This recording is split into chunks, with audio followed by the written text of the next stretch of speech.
Wedding photography, it's all about making the bride look beautiful. I've been waiting for this for so long. It's going to be a very special day. And then you want to tell the story, because if you dig deep enough, every wedding does have a little bit of uniqueness to it. From the moment I've met her, I've fallen in love with her, and she's the only one. I'm going to tell her that again today. I'm going to tell her that for the rest of my life. Weddings, you have to be a portrait photographer, a landscape photographer, a macro photographer. The 42.5 is a phenomenal lens. The look it gives is absolutely beautiful. This is so flippin' good. If I was able to capture every image I wanted to with that lens, that probably would stay on my camera the whole day too. I love the 12-60 because it's a great utility lens. You can shoot wide, and even 60, if you use your feet to zoom, you can get almost every shot you need with that lens. I work with two bodies at weddings, and that lens stays on one body the whole day.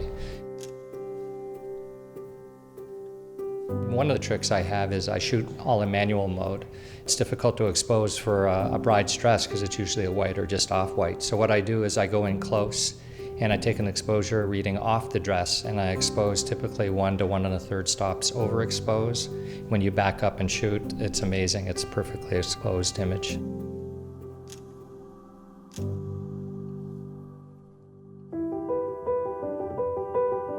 Many times I'm walking around with my hand in front of me looking for light.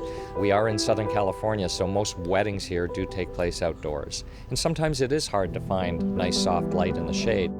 If I find an area that works with beautiful light, and especially the colors in this room, I tend to work it a lot. And just one thing leads to another, and we end up capturing a lot of great images.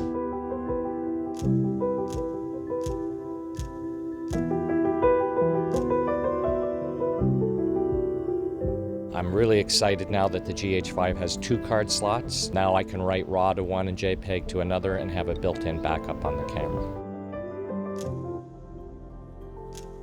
These cameras now have no low-pass filter, so the sharpness is actually crazy in these cameras.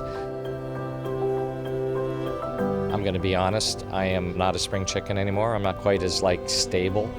The other thing I love to do is drink maybe 5 cups of coffee before a wedding, so I'm pretty amped up, and I think the dual stabilization really helps me be able to shoot at a lower shutter speed. And the big advantage is I can keep the ISO down a stop or two, and now have less noise in my images and still capture great photos. And in the view of LA, how can you beat that? It's pretty awesome. Isn't that cool? I love that all of LA is showing too. Look at that. I think I got everything I need and then some. It's been an amazing venue with amazing light. We've had a great makeup artist. Just the whole team was phenomenal. He's such a pleasure to be around. He sees things that we'll look at the pictures and have no idea of the color scheme that he sees, and it's just amazing to watch his work. These cameras are half the weight and half the size of traditional cameras. And when you're doing 35 weddings a year or back-to-back weddings and you're lugging around a lot of gear, I used to call it wedding hangover the day after a wedding. I don't have it anymore.